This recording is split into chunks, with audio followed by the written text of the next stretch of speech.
Welcome back to the Pro Ticker Podcast, your Wednesday morning edition covering major financial magazine headlines, everyone.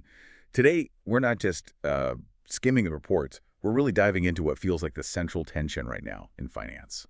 This collision course between, AI's massive hype and expectations. Yeah, And the sort of cold splash of market reality we saw yesterday. that's exactly right. And our sources today really paint that picture perfectly. We're trying to unpack Tuesday's big tech sell-off, look at AMD's results, which were strong, but the reaction wasn't, and then get into these huge policy battles. Think trade, think Supreme Court, think China's tech moves.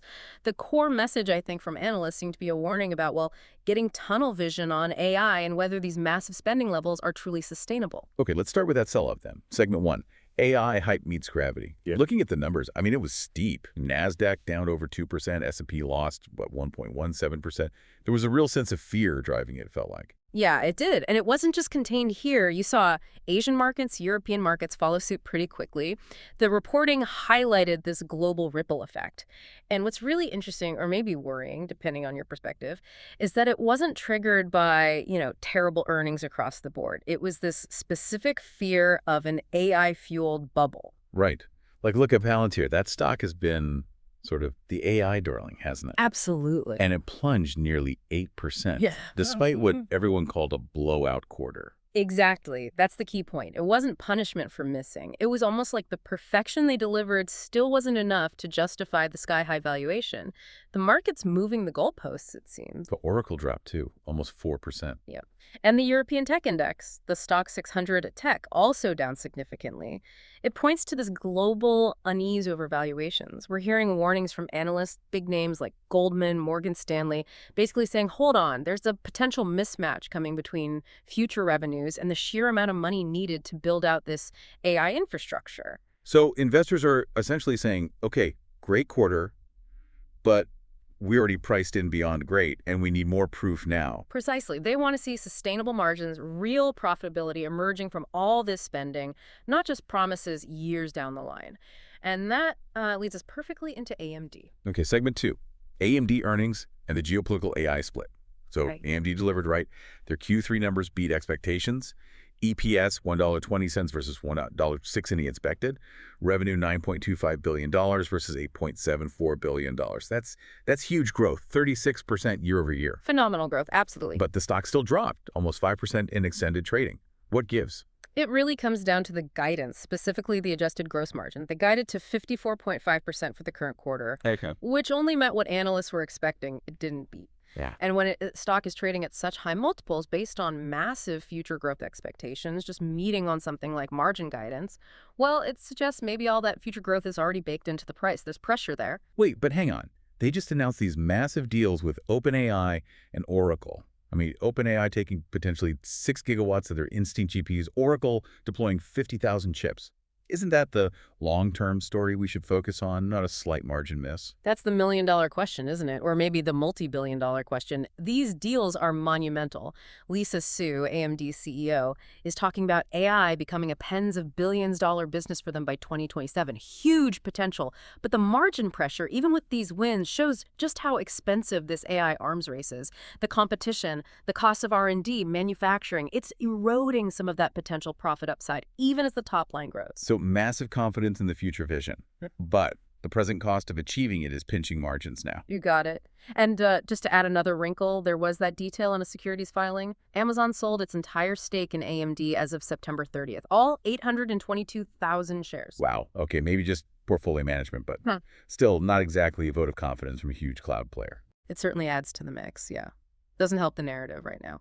Now let's connect this AMD story to the wider picture, because the US-China tech rivalry just got, a lot more intense. Right. This is the new guidance from China, banning foreign AI chips, NVIDIA, AMD, Intel in new state-funded data centers.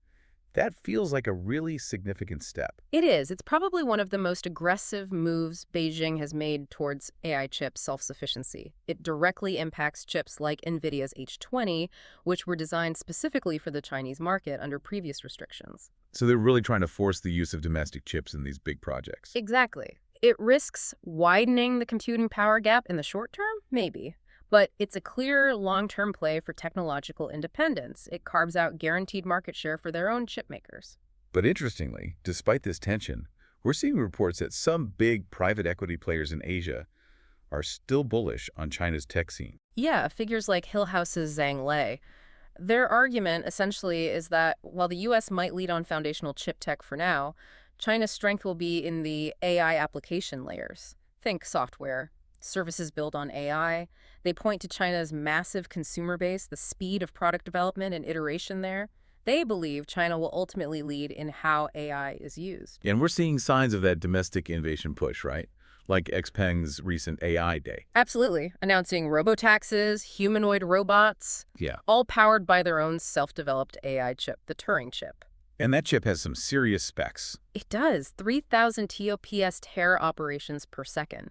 That's a key metric for AI processing power. It shows they're not just focusing on software, they're competing seriously on the hardware front, too. Yeah, okay, so China's using bans to fight the chip war. Meanwhile, back in the U.S., there's a different kind of battle happening. Yeah. Over trade authority itself, right, at the Supreme Court. Exactly. Oh, there's this sort of temporary truce, China removing some tariffs on U.S. farm goods, lifting export controls on a few firms for a year. Right, soybeans, corn, wheat getting a reprieve. Yeah, a temporary stabilizer. But the much bigger deal, legally speaking, is the Supreme Court hearing arguments today on the president's power to impose those sweeping tariffs using the International Emergency Economic Powers Act, the IEEPA. This is huge. The analysis suggests it's a real toss-up, maybe even leaning towards the president losing the authority to use IEPA quite so broadly for tariffs. It's incredibly important. IEPA lets the president declare a national emergency and impose economic sanctions, including tariffs, basically bypassing Congress.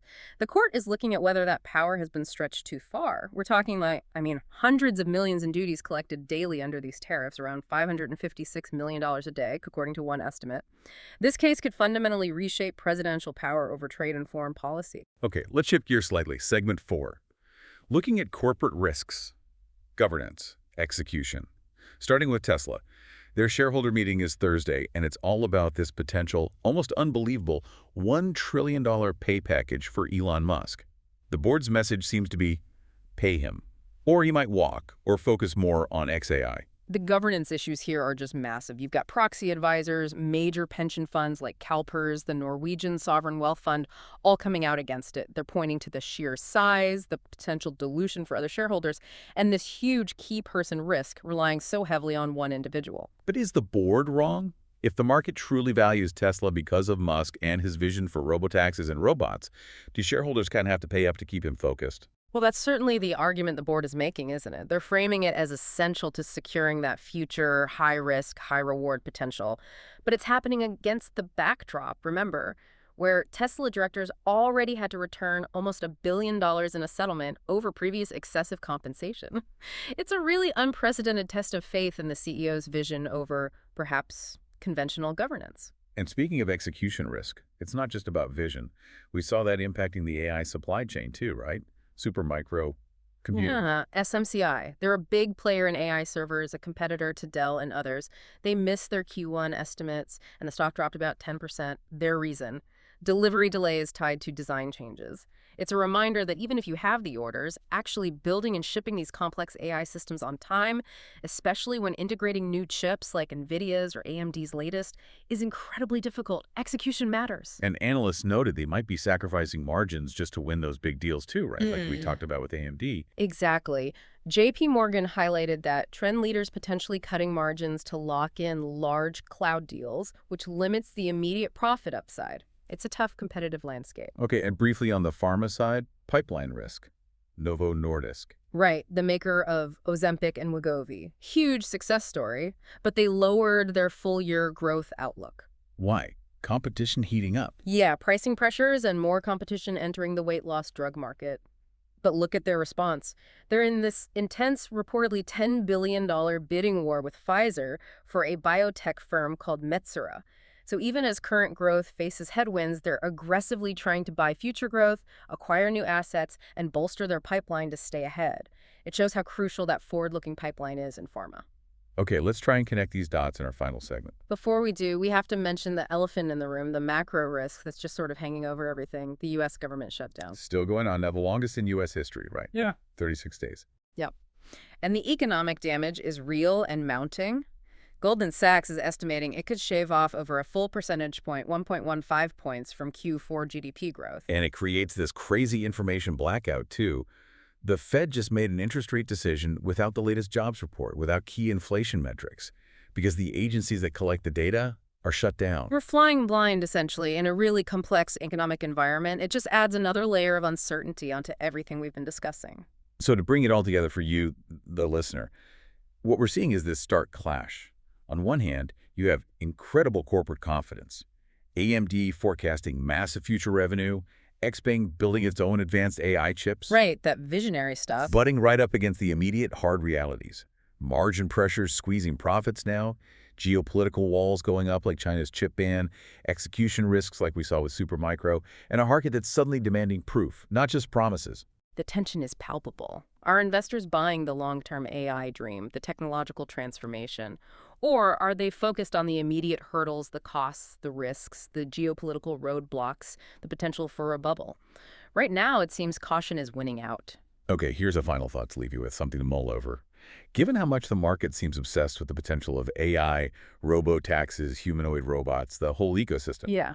how much of Tesla's incredibly high valuation and the justification the board is using for that potential $1 trillion Musk pay package actually relies on its current business making and selling cars, versus how much rests on realizing that AI-driven future of robotaxis and robots, a future where companies like XPeng are also aggressively competing with their own tech? Where does the value truly lie? We'll see you all tomorrow morning with new headlines from major financial magazines.